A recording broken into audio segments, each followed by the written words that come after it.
Bienvenidos a un episodio más de Reventándonos Podcast, un podcast donde invitamos a personas que se están enfrentando a un cambio organizacional o bien nos están dando herramientas para reventarnos hoy para el futuro.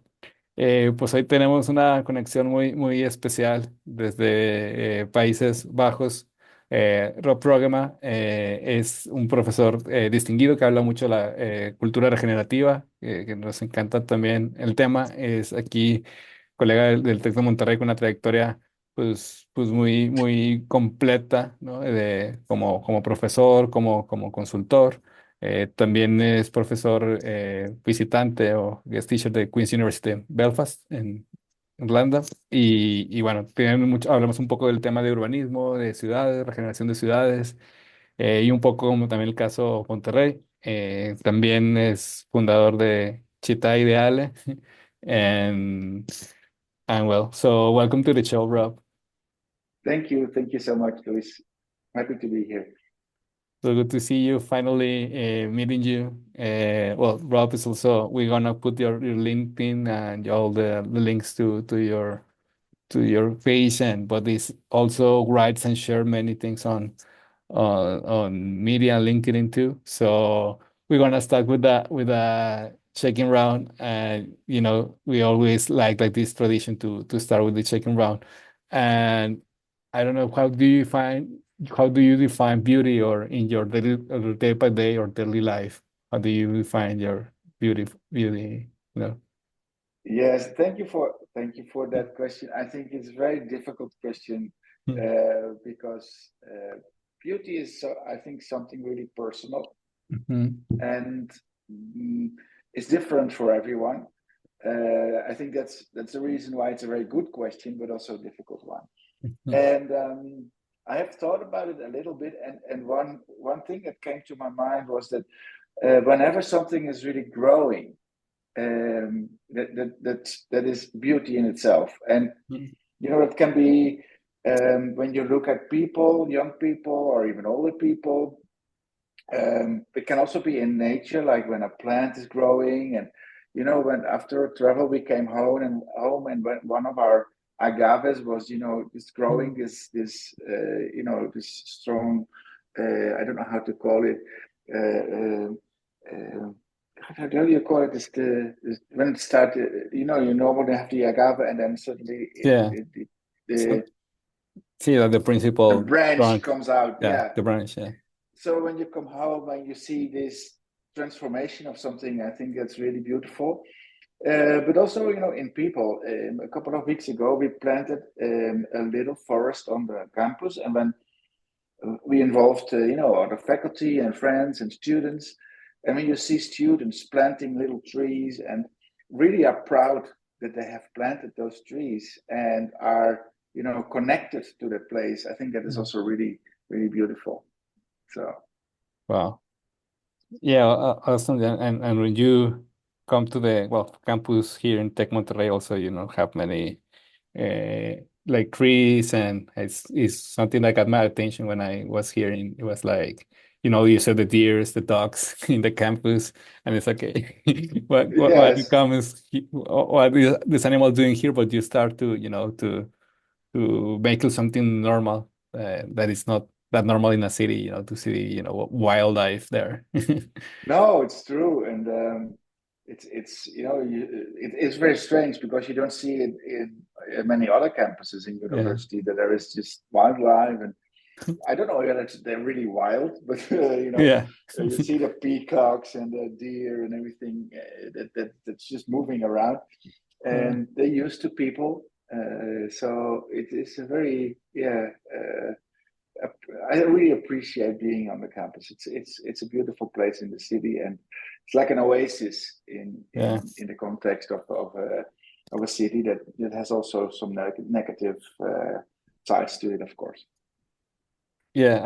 I'm very fan of the sunset, and all the does and downs. And here in Montreal with the mountains is something that I appreciated, and I used to wake up soon, and my window for my room is it's like in front of the Cerro La Silla, so you see or starting the day with the sun, and by these seasons, November, December, you see like orange and reds and many colors out there, and it's, oh, wow, it's beautiful. And okay, we are privileged to to have this view, this landscape. True, Yeah. absolutely. No, And no, for me, it's the same. We live in Santa Catarina, very close to La mhm, Huasteca, and mhm, we are living pretty high in the building. So we have a view on Las Mitras, one mhm, side, La Huasteca, the other side. But also we can look to the city, back to the city, and see the Sierra La Silla as well. mhm, So you have this whole spectrum of landscape around you, and sometimes it's just amazingly beautiful. In other days, it is just also, I must say, disgusting, because then you see the air pollution also very well. So sometimes it's extremely beautiful, and yeah. on other days it is very, very you see also some of the problems that we have to deal with. Yeah, and we want to talk about a little bit about this because I think it's something that for our city and Monterrey is so important, and around the world too. And how I want to start with, how do you get to our city of Monterrey? What you got our attention? This this as you said, not explicitly, but in this world, this contrast city. You have the beauty, but then you have Yes. the ugliness. How do you, or Monterrey could be like a good place to live, to teach, how you get here. Yes, well, we I am here with my wife together. Mhm. We are here. Our children are in Europe, and Mhm. we are here living since April in 2023, so 1.5 year Wow. in the city. And I remember very well the first time that I came to the city, and it was in the middle of the night. The plane arrived in, I think, 11 p.m. or something, and we drove to the city. And I thought, what is this city? This is so ugly. How is it possible that people live here? Mhm. Because in the dark you cannot see the mountains, and you see only the highway, and the all these large buildings that are those logistics buildings and so on and stuff. All the traffic. And then I woke up the next morning, and then suddenly you see around you all these beautiful landscapes, and the mountains, the the different sides of the city, and then you start really to appreciate the context the city has been built in. So it is, as you say, it is like the contrast, the city of contrast. So an extremely beautiful context. I don't know any other city that has the mountains so close Yeah. to the city. um, there are you have mountainous cities, Mhm. for instance, like Rio de Janeiro, or cities like Mhm. that, or other cities. But I don't know any city that is surrounded really by Yeah. cities, and built in the valley. So that is really, really beautiful. It also shows us the, let's say, the differences between higher altitudes and the lower landscape in the valley. um, so that is really something special, I think, about the city. And I also have to say that people have not appreciated to the maximum, because they take it for granted. It's just there. And you just said about the morning when you wake up and you see the mountain just out of your window. It's so beautiful. A lot of people just take it for granted, go to their work, are in their car, polluting the city, literally the landscape around it. Um, so there is a sort of, I don't know, it's a sort of strange relationship between the, it's really extremely beautiful. If you go to Chipinque, you go to La Mhm. Sierra, and you go to La Huasteca. If I look out my window and look at Las Mitras, it's just amazing how that landscape has shaped the environment. And then people are just, you know, almost ignorant about it, and building new, big, like, industrial sites, and extracting resources from everywhere almost. And so they don't really cherish and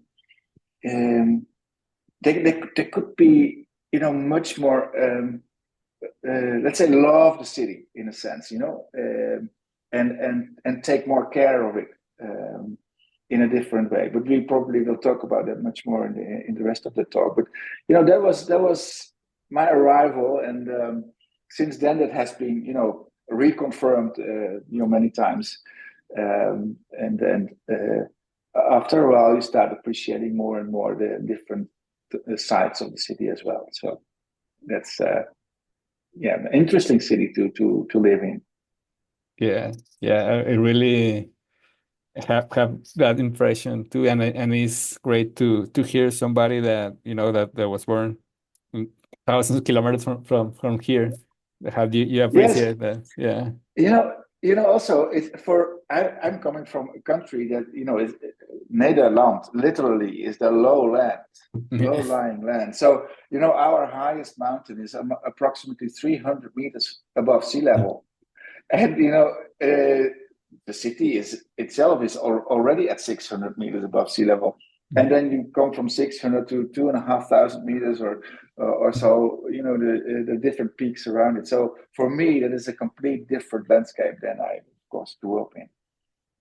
Yeah, and I want to start, and listen, and I love it to hear it. And I don't know, probably we are not consciousness, not only in Monterrey, many cities of Latin America have like this vision, or I don't know if they have like a concrete vision of the city. And I don't know what in your experience what makes a good city, what makes like I know that every city have their own problems and their own things and their own context and their own landscapes and everything like that. But what if there is like kind of balance? And I don't know if the vision of what have from a city, what means to be a city, or what is a city for, uh, defines the way we live, or we are not like that conscious of what is the advantage to living in a city, you know. Yeah, I think this is the $1 million question because it's very difficult to find, like, let's say, a sort of formula and define this is a good city and this is not a good city. Um, uh, but maybe there's we can say some things about this, and if you look back in history, that's maybe a good way of looking at it.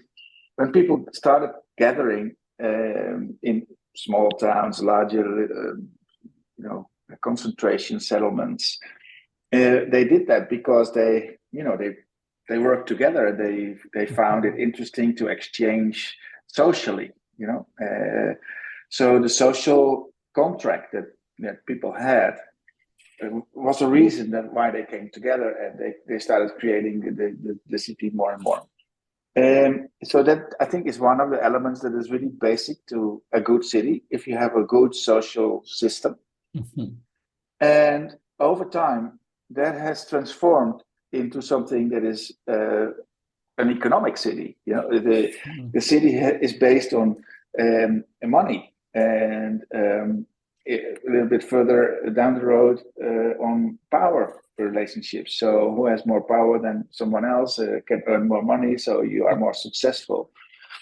And I think that is a little bit of a problem when you think about the social system, because then sometimes there will be conflicts and people say, well, I'm more important than you, and then you see social inequity appearing in the city.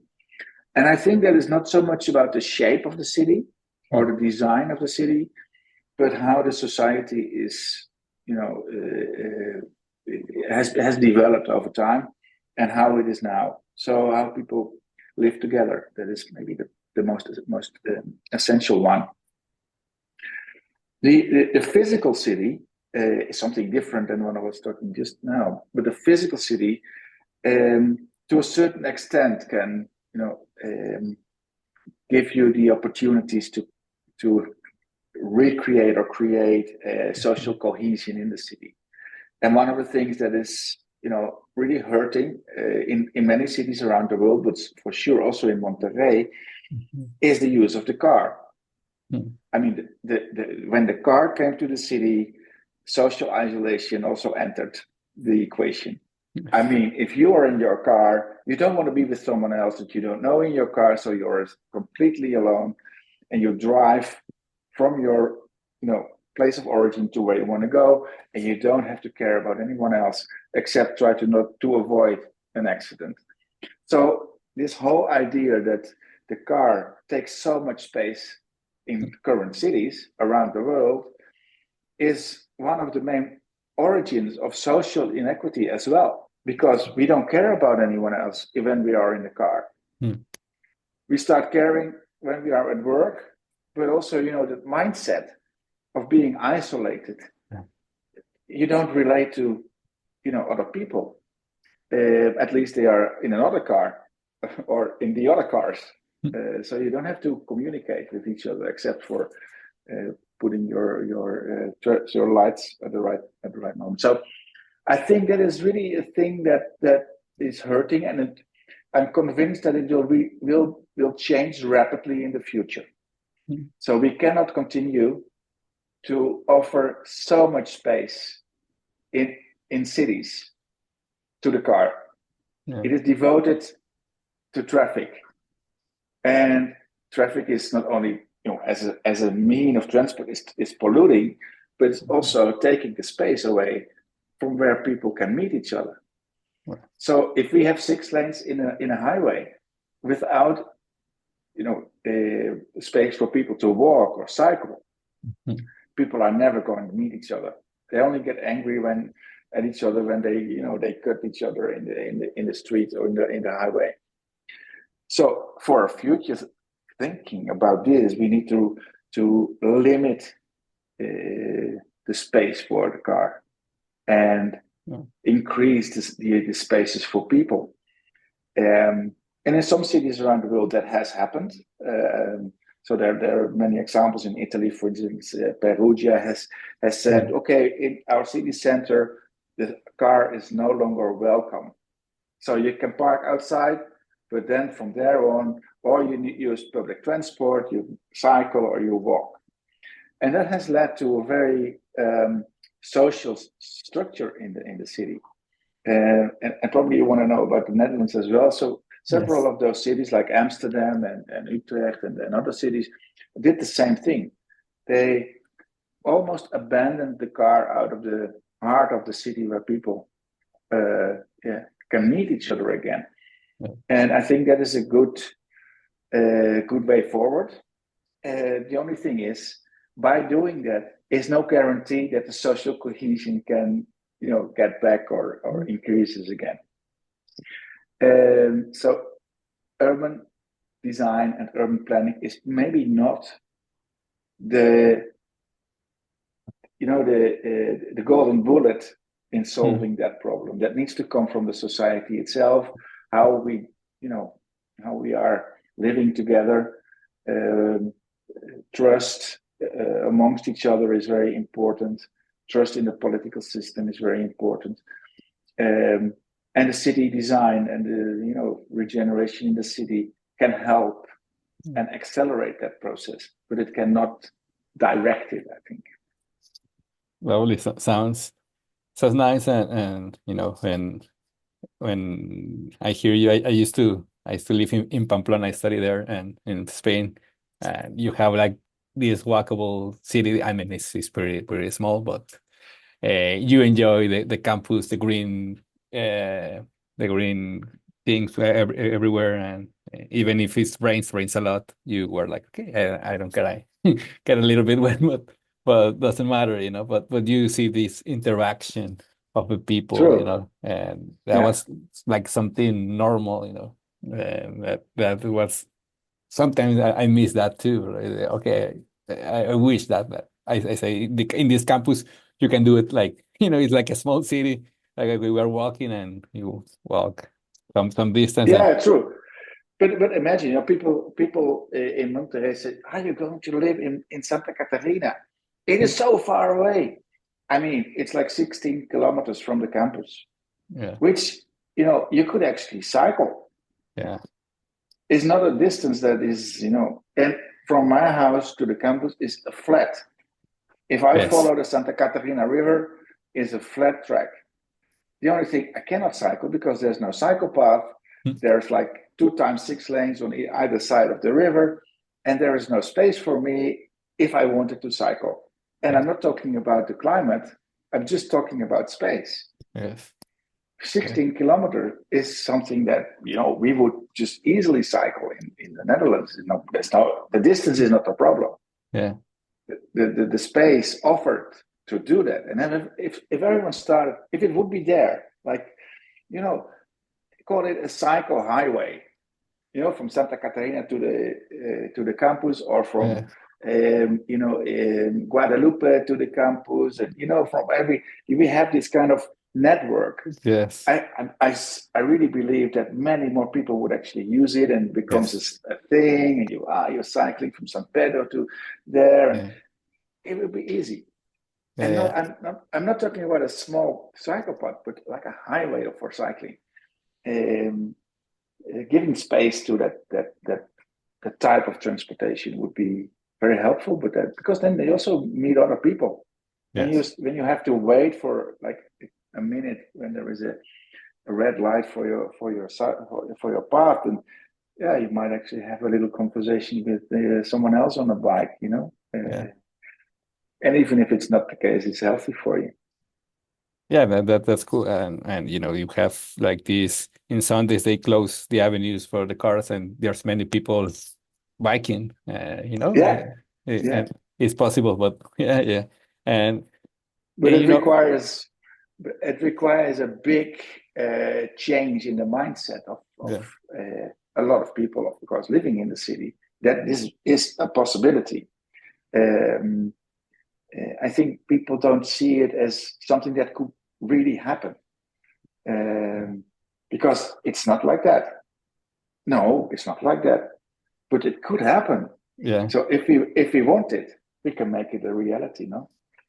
Yeah, we do a consultancy and through the change or accompanying organization in change process, and we say that people don't believe in change until they are changing, you know, until Yeah, yeah, that's true. they're Yeah, seeing that okay, this could happen, as you say, yeah, it's happening, you know, yeah, and things can do differently. As you said, I remember now the case of Paris when they have like this highway in the Seine, and now it's full of bikes. You know, they change and people. You know, it was like I think for pandemics, and now it's a reality. You know, it was like, yeah, hey, this is better to be on bike through the river. You know, all yeah. that True. thing. There's a great other example in the Times Square in New York City. Mm, So the mayor at a certain moment said, "Well, we have to remove the space, the cars from this space, and offer it back to the people that are cycling and walking, and you know, coming there together to enjoy the city."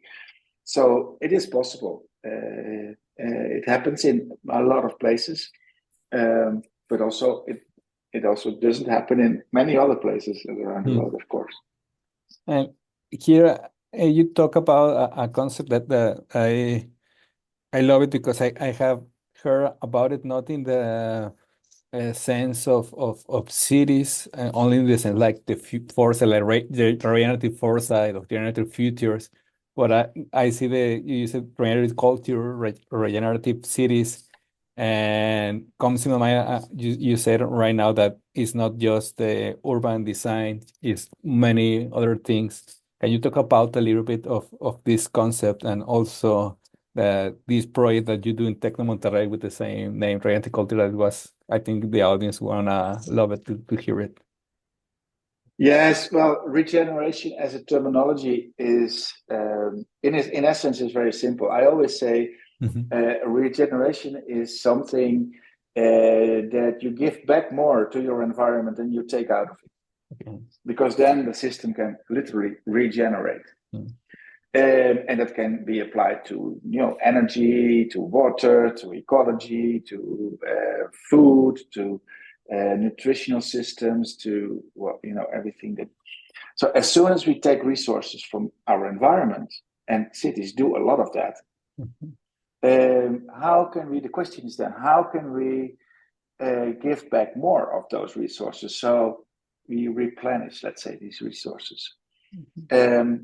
One of the things that strikes, I think, everyone when you come to Monterrey for the first time is all those quarries that have taken away parts of mountains. And I understand it was necessary for construction and etc.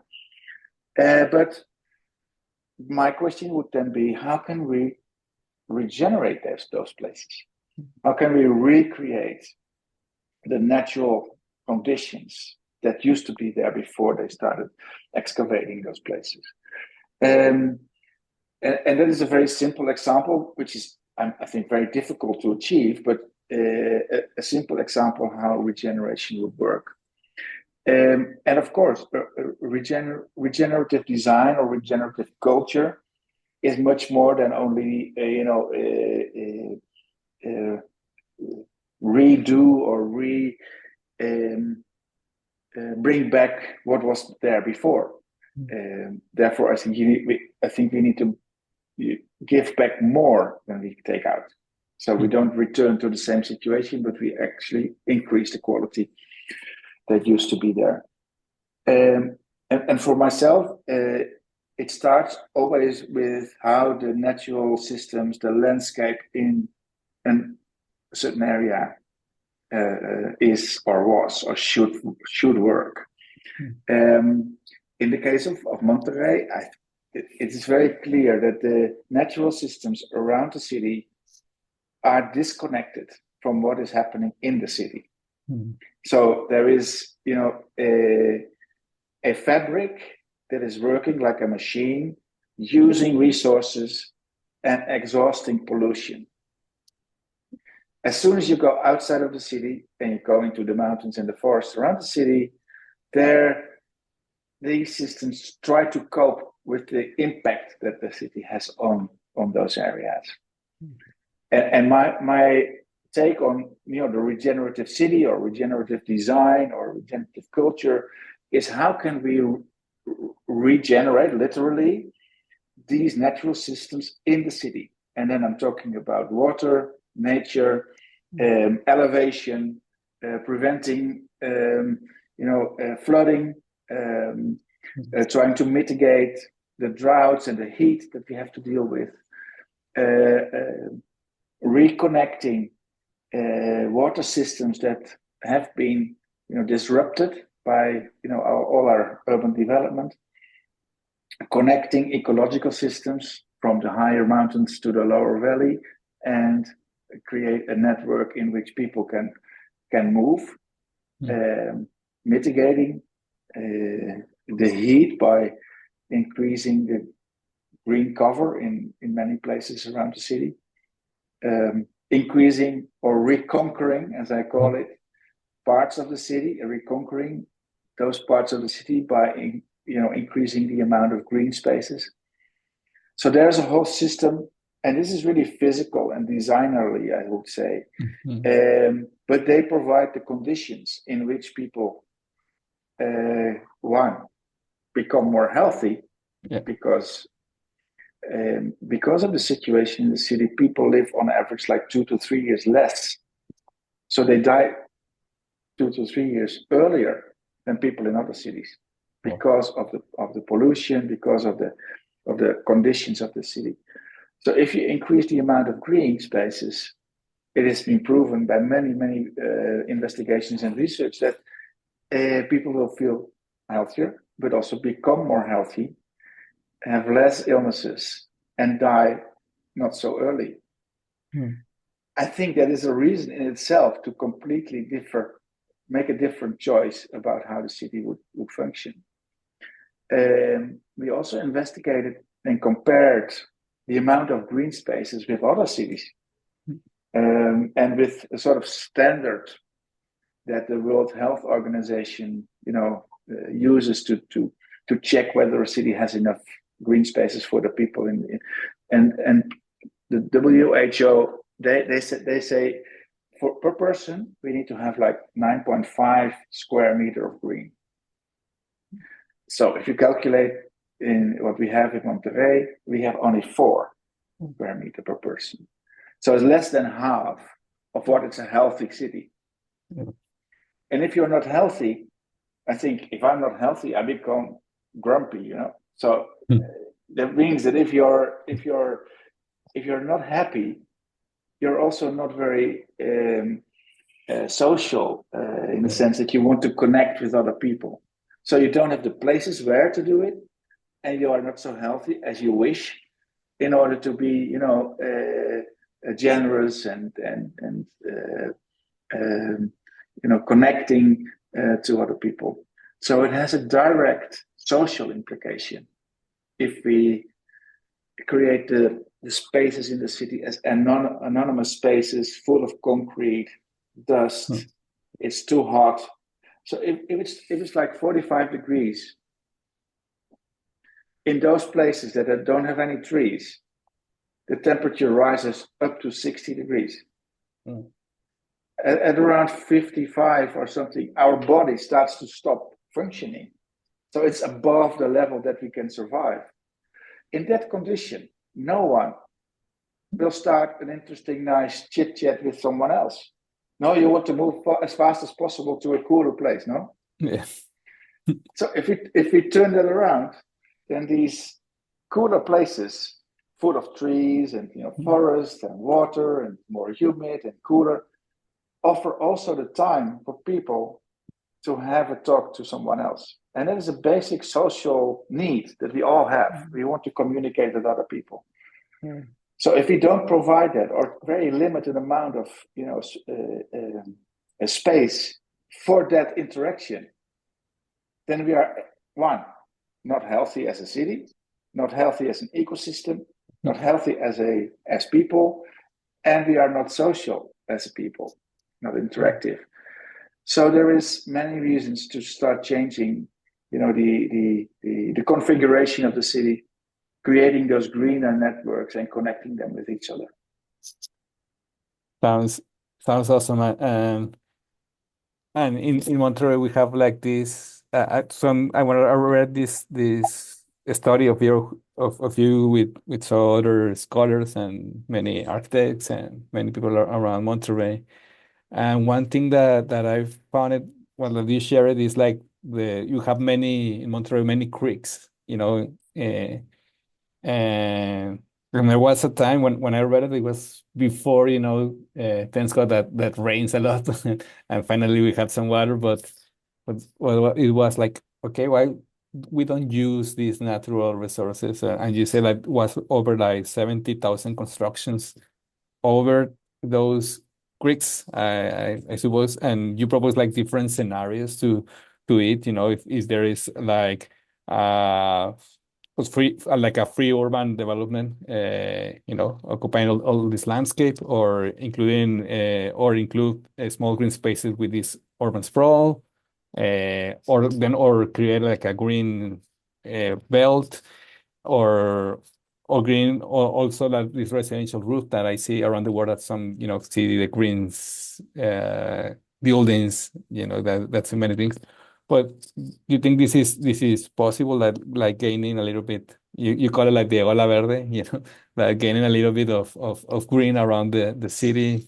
You think is possible, or it will take a lot of times, or how many things, how this, how you think Yes, this you could know, happen? Yeah.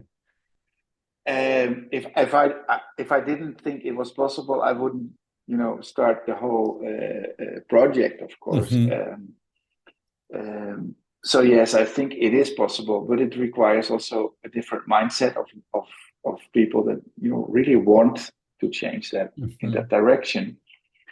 And I think, you know, the 17,000 places in the metropolis Hmm. that just have disconnected natural creeks or made them invisible, so nobody knows where is the water. Yeah. And then people, when it's raining, people think, how come that my street is flooding?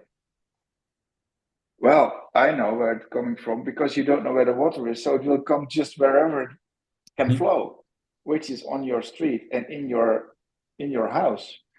So those places, we have identified more than 17,000 of those places are potentially a risk for the people that live there. You know, at least it's inconvenient, if not disastrous for people. So that, but that also shows the magnitude of the problem. I mean, it's not two places that we need to fix. We need to fix, you know, and then it becomes a systemic task that we have. And I think thinking about the large scale like this, and you mentioned the scenarios that we have developed in the project, if we don't do anything and we don't pay attention, in 20, 30 years, we will be one big red, you know, urban area from Monterrey to beyond the airport, from Monterrey to beyond Saltillo. So there will be one cluster of, you know, degenerative city, a city that is taking out resources because it needs to feed the construction of all those places.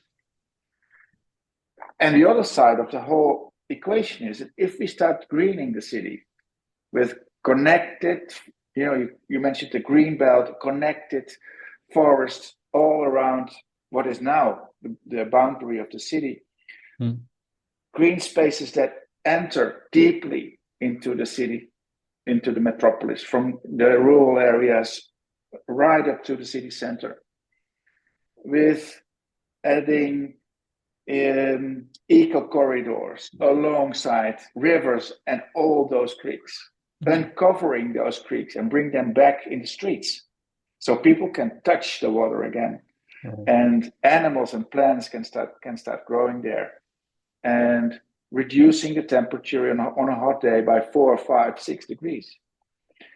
I think that whole spectrum from low scale to large scale requires some kind of a programmatic approach that needs to come from the state government together with the municipalities. And, you know, we have pointed out sort of the way forward that you can take to realize that. And on the other side, I think it is important to start with very small projects, because for many people that just, you know, if you're a resident in somewhere in the city and you hear a story about connecting eco corridors and belts and green belts and whatever, you think, yeah, maybe, yeah, whenever. But when you are part of a small project, and we did a couple of small projects already, then you become, you know, involved in that, and you take ownership over that little project. For instance, I was talking about the little forest, the Miyawaki forest that we have planted a couple of weeks ago on the campus. And then you see like 40 people together planting small trees and really are connected to that place. They want to take care of those trees because they have become their trees, and they want to make sure that they will grow. So people are then start to take ownership over that place. And I'd like to multiply that little thing 1,000, 100,000 times to create that Ola Verde. But it needs to fit in that structure, connected to, you know, the water system, connected to the ecological systems that have shaped the whole landscape that is underneath the city at the moment. One other project that we already have realized is to create an urban milpa, which provides a little bit of food, actually quite a bit. But we have created a little urban entity that you can put on your balcony, then you could put on your garden, you can put it in a square just as a community, but it's a very small, not because that solves all the problems, but if we start multiplying it by 1,000 times, 100,000 times, it starts transforming the whole city. And people can also become the owners of that little urban milpa, start maintaining it, constructing it, maintaining it, planting, ingredients that they can cook with, harvest it, and share that in a meal. So those kind of little interventions are sort of complementary with the bigger structure of a green metropolis that we have developed.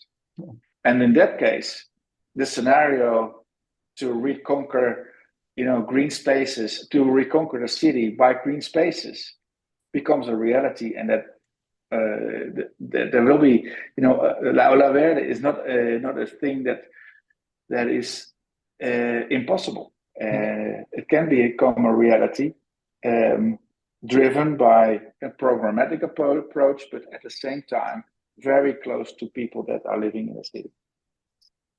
Awesome. That will be awesome to our city, and I think you put it something like in this paper, in this project, you put also picture of Utrecht, that they put like this freeway and they kind of do like a channel or something over there, and I say, oh my God, how they change that. Yeah.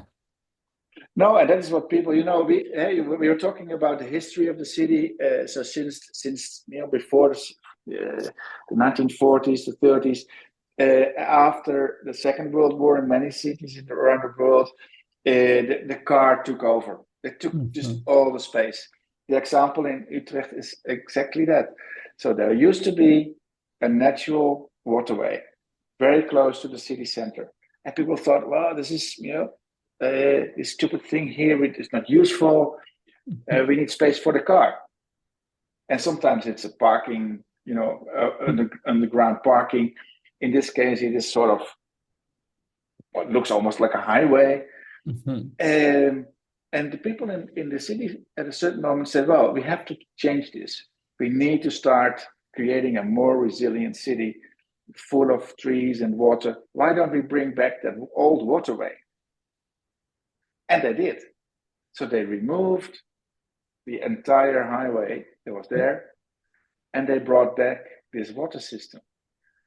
And it's great, because if you walk in that city from the station to the city center, it used to be the case that you had to cross the 6-lane highway, or maybe even more lanes. It was really a barrier between the station and the city.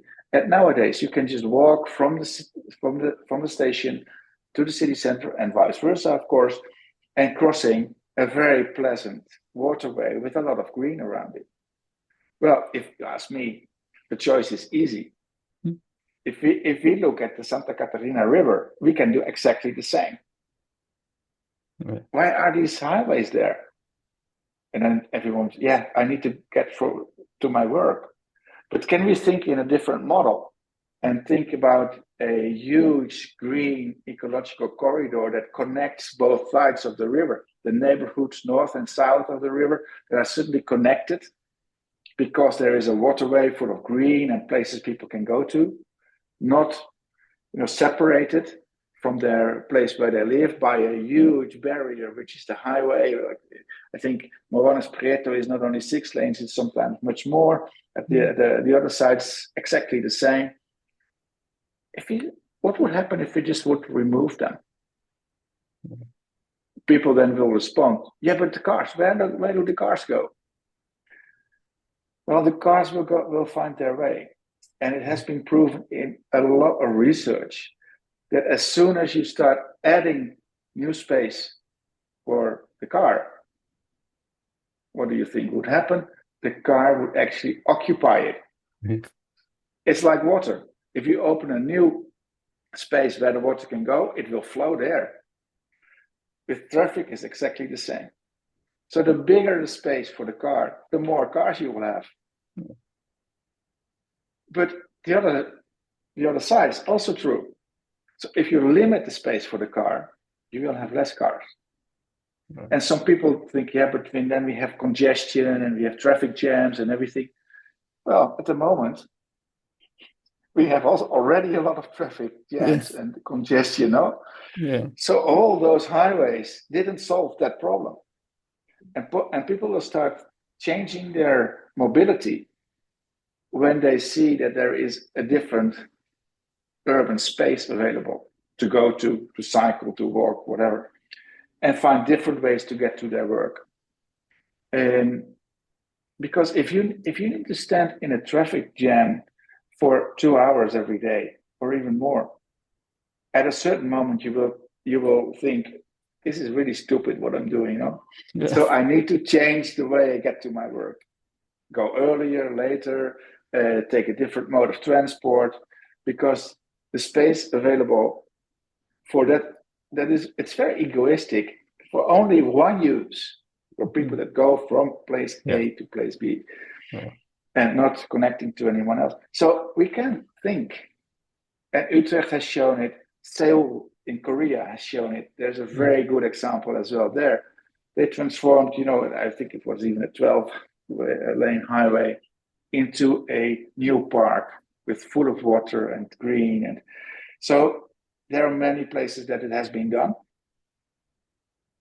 We need to want it. Really, if we want it, it can happen. Yeah, I'm pretty sure of it. And and at the end, I always say like even in the best cities, luxury cities, for example, New York, London, everybody take the underground or the subway, and Yeah, they mix, and you say you can read, and you have free available time to do other things, not only be in your car like concentrated, or even people hate to drive, but uh or you want to invest your money in other things, and you have to invest in a car, and I say okay, and every year is more expensive, that industry, and you say okay, I can use this for another master degree, or to travel, or to culture, many other things yeah. that will Meet retribute meet more. people, meet your Yeah, friends more often. I think one thing. I didn't do the calculation yet, but I think if we start reducing the space for the car and replacing it by trees, it's yeah, a very simple thought. Um, I think that would lead to a lowering of the temperature in the entire city by several degrees. yes, So we are complaining about, oh, it's so hot, it's so hot, it's so hot. hmm, Oh, it's too dry. We don't have water. So if we replace, let's say, 50% of the space for a car and replace it by forest, trees, waterways, whatever, we will reduce the temperature by several degrees, and we will increase the humidity and also the rainfall on a regular basis, and not only when there is a hurricane. So I think that would be something I'm really interested in, is find the evidence how much that could benefit us. But my estimation would be something like this. And for everyone, that will be, it will be great.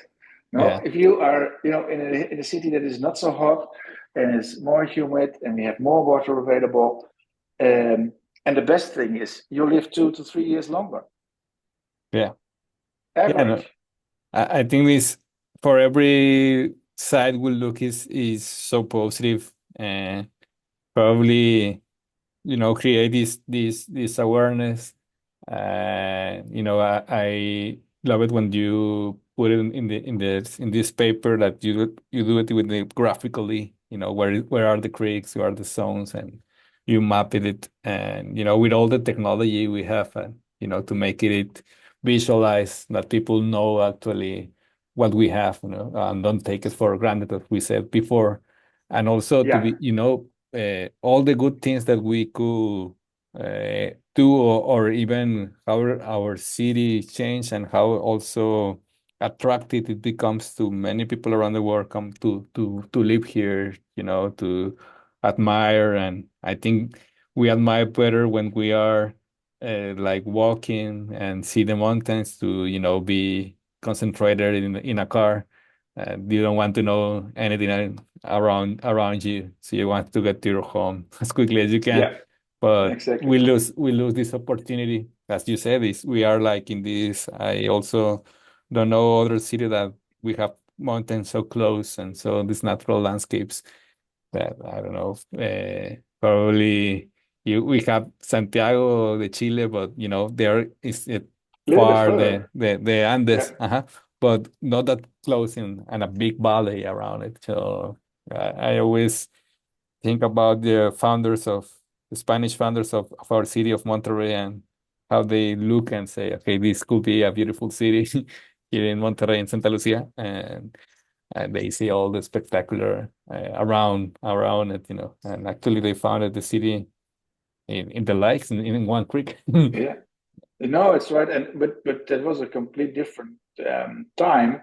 Mhm. And when they founded the city, the creeks carried water. There was very Mhm. fertile soil around it, and you had the beautiful scenery.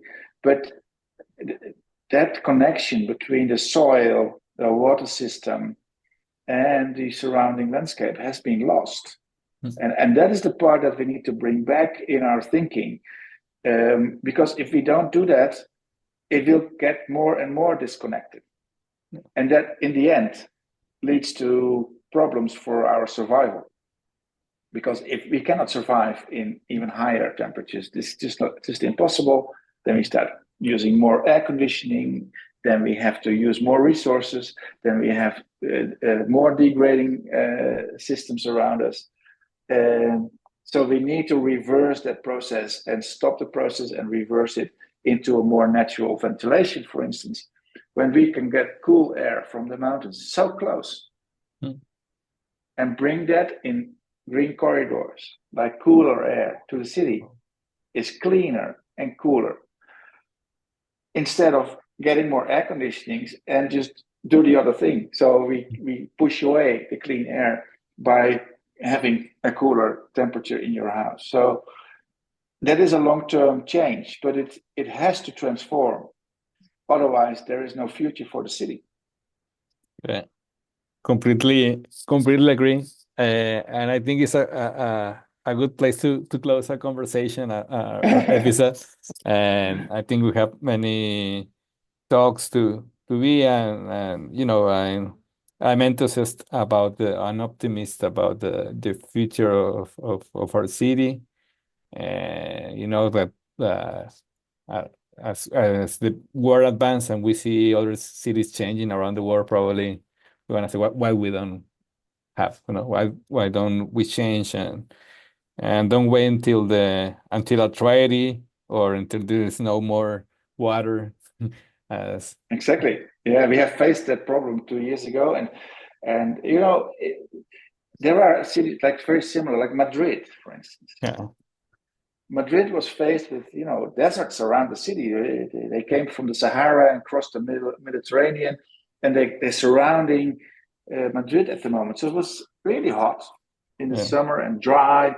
So they decided to create a forest, a metropolitan forest around the whole city, and Yeah. it's cooling the city at the moment, or it's on its way. They are realizing it now, and it starts cooling the city by several degrees, and that's exactly what you want. So there are good examples available. Awesome. So I want to close with this classic checkout question. What is your preferred future? What would you like to happen in the future in your personal life and at work? Probably we say a lot about the city, but what would you like to happen? What is your best case scenario? What I hope is that this kind of thinking becomes widespread in the city. So whoever wants to have a chat with me, how we can do it. The green wave is not only la ola verde, literally green, but it's also a mental thing. So if we can create a movement of people that want this, that would be my ideal future, that we have a large group, a very large group of companies, governments, academics, people in the city, communities that work together to realize this transformation of the city.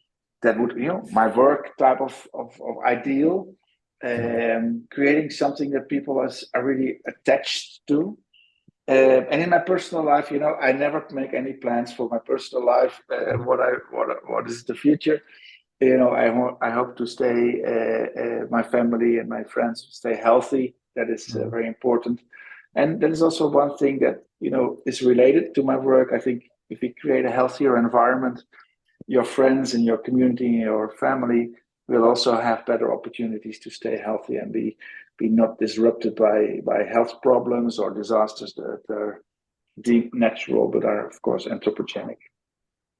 Awesome. I really hope that too, and I'm a big believer and a lover of cities, and and as you say, as when you already experience that kind of life and how good it could be, you say, okay, we don't want the the city that doesn't work that way, but we are to share. And I think I have also a positive mind, optimistic, and it was great to chat with you, Rob. Thank you so much, and thank you for having this conversation. I really enjoyed it. Yeah, me too. So, as you know, Reventando los Podcasts es dirigido por un servidor Luis Salas y producido por Polymath, una red de consultores que acompañamos a organizaciones a volverse ambidiestras. Pues muchas gracias. See you around, Rob. Thank you. Sure. See you soon, and enjoy the green space. Thank you.